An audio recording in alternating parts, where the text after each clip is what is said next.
Bem-vindo aqui! Hoje seguimos com os nossos vídeos sobre análise de papéis, onde nós vamos discorrer sobre os resultados da AES Brasil para o primeiro trimestre de 2022, que apresentou módicos 2,5% a mais no lucro líquido quando comparado com o mesmo período, primeiro trimestre de 2021. Mas antes de irmos adiante, eu peço a sua consideração para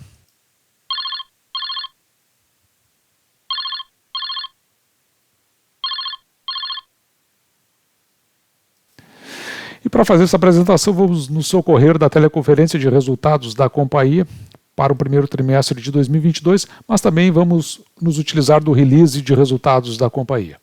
Alguns destaques da companhia, aqui como por exemplo a assinatura de 50 megawatts médios em PPA de longo prazo para as hídricas, estratégia varejista da companhia, início do comissionamento dos aerogeradores aqui do complexo de Tucanos e também aquisição do pipeline eólico até 305 megawatts adicionais em Cajuína. Isso em parceria com o Itaú.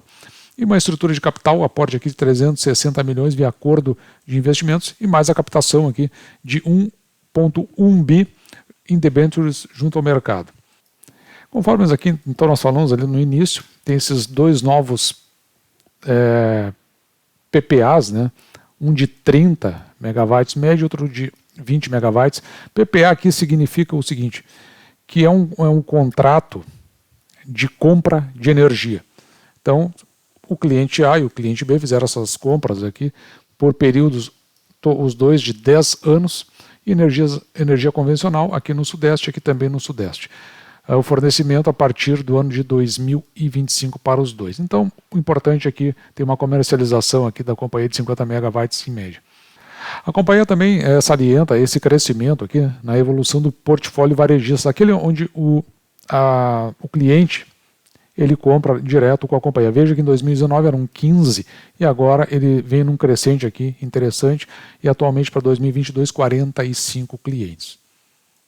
E nessas vendas você pode ver 38,3 megawatts. Um projeto que a companhia sempre destaca em todas as suas apresentações desde o ano passado é o complexo eólico de Tucano. Veja que esse complexo já está com 69% concluído e a previsão para a sua entrada em operação aqui no segundo semestre agora de 2022, podendo gerar não imediatamente a sua entrada em operação, mas logo a seguir impacto sobre as receitas da companhia e também aí melhorando o EBITDA da companhia. Consequentemente, pode trazer algum impacto do ponto de vista dos proventos. Já para a Cajuína, observe que ela tem uma previsão aqui de entrada estimada aqui em operação em 2023. Hoje, né, esse complexo que terá capacidade aqui de 684 megawatts, conta com aproximadamente 13% do trabalho civil concluído. E observe que aqui nós temos então contratos para fornecimento de energia de 2023 a 2044 contratados. Ou seja, aqui uma duração bastante extensa de 18,5 anos, isso se você quiser olhar para o ponto de vista do projeto da companhia. A salientar aqui, observe que a companhia, quando nós começamos aqui no canal, ela tinha aproximadamente 2,7 gigawatts de fornecimento. Atualmente a companhia está com 3,7 e ainda na sua imensa maioria, ou seja, 72% de energia hídrica.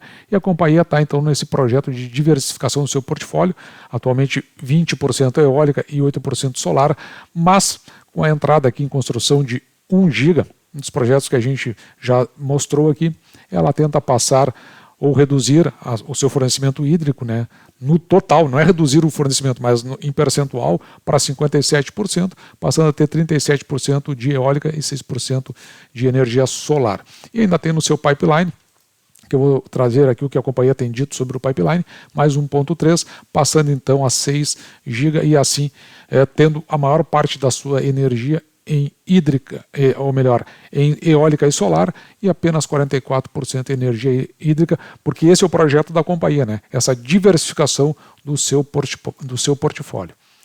Alguns outros detalhes aqui interessantes, veja que teve uma melhoria no GSF, que é o risco hídrico, passou de 86 no primeiro trimestre de 2021 para 96 no primeiro trimestre de 2022. Outra informação interessante para as hídricas, veja aqui, ó, que a afluência, ou seja, o fluxo de água para os reservatórios, observe que segundo aqui o Sistema Interligado Nacional passou de 75 para 110, o que dá uma dica interessante. Os reservatórios aqui da companhia, segundo o SIM, de 45 para 70%. Com isso, a gente tem uma melhor expectativa do ponto de vista do fornecimento de energia hídrica, que foi um dos fatores que impactou, já vinha impactando nos últimos 2 trimestres anteriores e veio a impactar nesse trimestre, conforme vou mostrar logo em seguida. Do ponto de vista aqui da eólica, se manteve mais ou menos estável para Alto Sertão 2 e Ventos aqui teve uma pequena reduzida. Em compensação, Mandacaru e Salinas, você pode verificar que houve aqui um crescimento, não tem o comparativo, mas isso trouxe um equilíbrio e até uma melhoria no fornecimento de energia eólica. E nas solares aqui também se manteve estável, como você pode ver. Do ponto de vista da energia contratável, para os próximos 4 a 5 anos, observe que está em patamares bastante confortáveis. Aqui é interessante, eu não vou entrar muito no mérito, mas talvez ali no pipeline no comentário sobre o pipeline a gente veja alguma coisa da companhia, mas o mais importante é que ela reduziu o seu patamar de contratação, que antes era em torno de 85%, agora indo para 80%, porque a companhia julgou que nesses patamares ela fica mais otimizada. Porque o problema aqui é o seguinte, não adianta também fazer uma contratação muito elevado, um percentual, se lá na frente você pode acontecer questões como, por exemplo, uma crise hídrica, ou um problema na irradiação solar, ou até uma redução dos ventos, e aí a companhia tem que contratar energia para fornecer. Então, dentro dos cálculos de otimização, ela resolveu partir aqui para os 80%. E observe que tem 80% já em 2022, em 2024 e aqui em patamares bastante confortáveis, aqui por exemplo 74% para o ano de 2023, podendo andar pouco para chegar nos 80%, da mesma forma aqui para 2025. Restando ainda mais da metade contratado, para 2026 faltando pouco aí para chegar também nos 80%.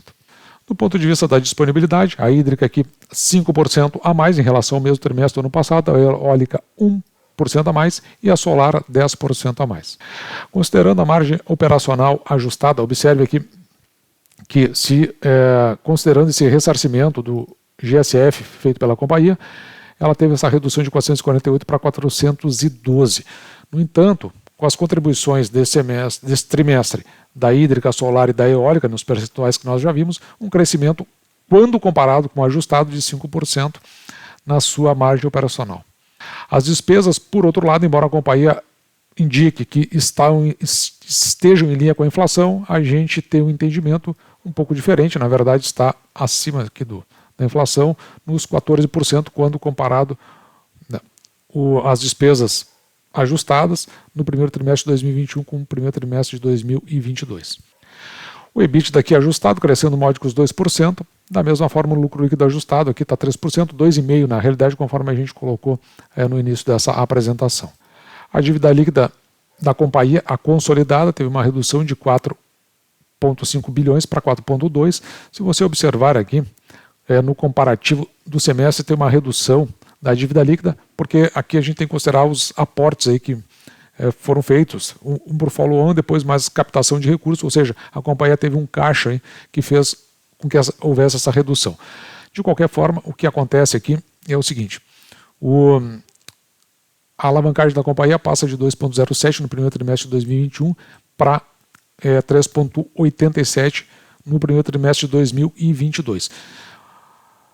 A gente precisa lembrar também que a companhia só passou a operar como o ticker de AES B3, ou seja, quando a AES Brasil entrou no novo mercado, a partir, se eu não me engano, de março do ano de 2021, então do ano passado.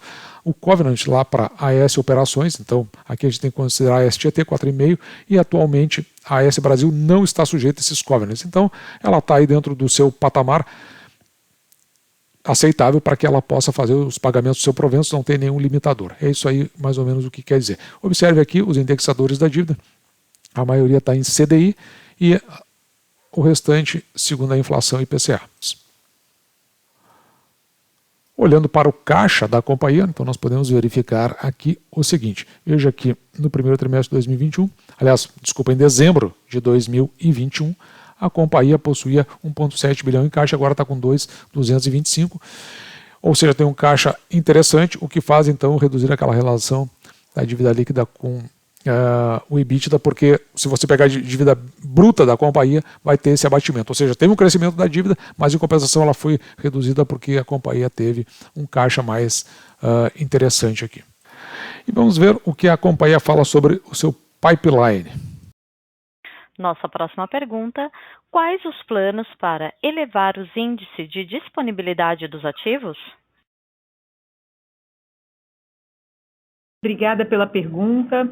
Essa é uma pergunta bastante interessante, né? A gente tem hoje, dos nossos ativos em operação, a gente tem os ativos maduros e os ativos que ainda estão na curva de crescimento da sua disponibilidade. Então, os ativos maduros é o ativo hídrico, os ativos solares e no eólico o ativo de Alto Sertão, enquanto os novos ativos, né, aqueles que a gente adquiriu nos últimos 12 meses, Mandacaru, Salinas e Ventos, são ativos que ainda necessitam de um processo de manutenção para que a gente chegue no nosso nível, no nosso padrão de disponibilidade. Então, até isso está totalmente alinhado com a nossa estratégia de crescimento. A gente vem buscando crescer ou no Greenfield, né, para atender os novos clientes com PPA de longo prazo, ou no M&A. E o M&A, as fusões e aquisições que a gente vem buscando, são de ativos com algum estresse, algo que a gente percebe que a gente consegue agregar valor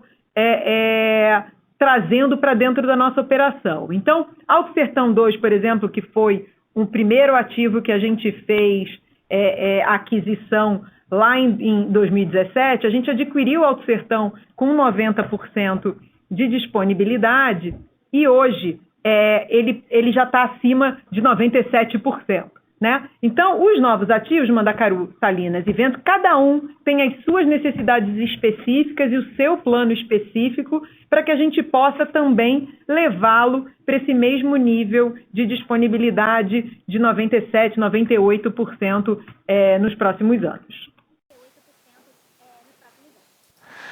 Então veja, esse é o patamar de pipeline da companhia para então esses projetos. E aí você precisa ficar atento, você que ou investe, ou pretende investir na companhia, como está andando e como ela enxerga assim, o desenrolar disso ao longo dos próximos anos. E agora vamos ver o que a companhia disse a respeito do pagamento de proventos. Permaneço confiante na gestão. Somente senti falta da previsibilidade de distribuição de proventos ou não. Existe algo no radar para 2022? Obrigado.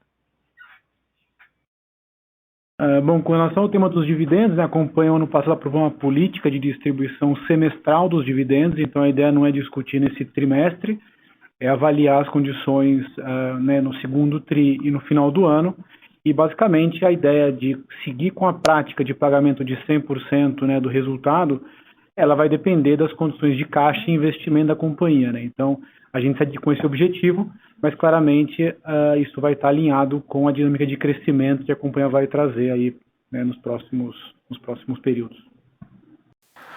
Ou seja, só teremos uma posição então da companhia quando sair o resultado do segundo trimestre ou talvez um pouquinho antes ali. Então até lá nada se fala sobre proventos. Então agora vamos trazer os dados que nós pegamos e transportar para as nossas planilhas. Um dado interessante aqui, você pode observar que a receita líquida ela teve um crescimento de 21% quando comparado o primeiro trimestre de 2022 com o primeiro trimestre de 2021, indo a 676 milhões. Mas você pode ver que o lucro líquido, por outro lado, ele teve um crescimento muito módico aqui, conforme nós mostramos no início da apresentação, de 2,5% em 71 milhões aí aproximadamente. O fator que mais contribuiu, os dois fatores que mais contribuíram foram a compra de energia, você pode observar 245 milhões, ou seja, um crescimento de 125,2% em relação ao primeiro trimestre de 2022, e o custo de operação e despesas operacionais teve um crescimento aqui 32,3%. Esses dois fatores é que mais impactaram para ter esse crescimento módico no lucro líquido da companhia. Então, por conta ainda do que nós vimos em relação à crise hídrica, a companhia continua pagando seu preço. E agora trazendo os dados para a nossa planilha aqui, onde a gente pode acompanhar o crescimento da companhia, lembrando que até 2021, início de 2021, ela era AES Tietê, então aí nos traz alguma dificuldade para plotar esses dados. Mas veja que a companhia vinha num crescimento médio composto aqui da receita líquida de 9,8%, então a gente tinha estimado 2,7 bilhões aí, e com os resultados apresentados, se multiplicarmos por 4 a companhia, então passaria a 2,7, um pouquinho abaixo do que a gente tinha estabelecido. Enquanto lá estava 2,76%, 2,76 bilhões, aqui 2,70 bilhões dentro do nosso estimado. Com isso, o lucro líquido da companhia, se nós considerarmos o que foi reportado, e ali a gente viu o impacto do que foi feito em termos de compra de energia elétrica mais as despesas operacionais, o crescimento das despesas operacionais, com isso a gente poderia estimar aqui, ao final do ano, 283 milhões de lucro líquido.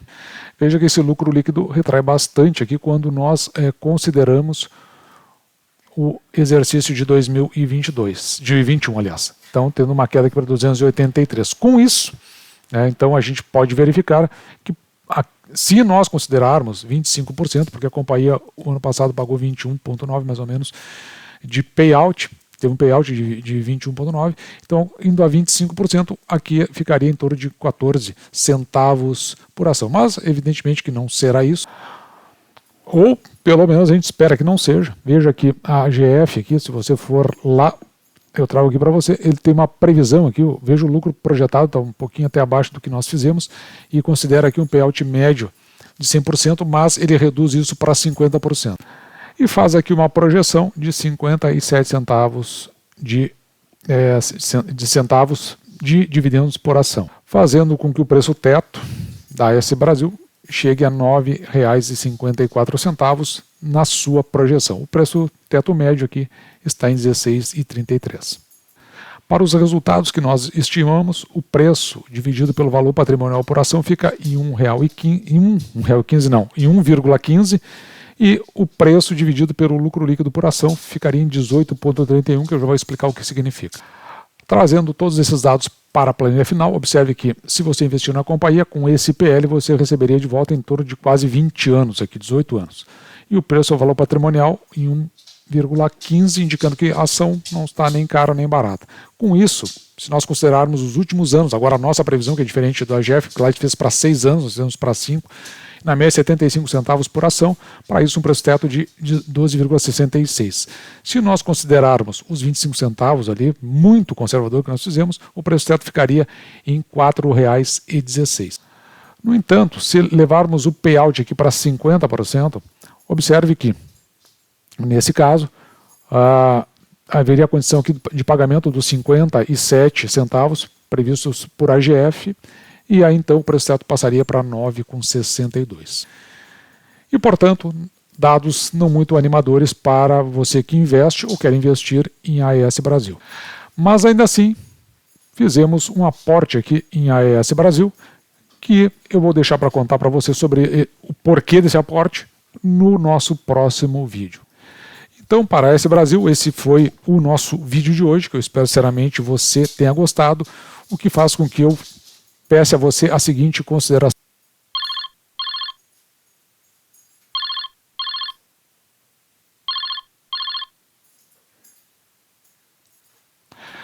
Um grande abraço!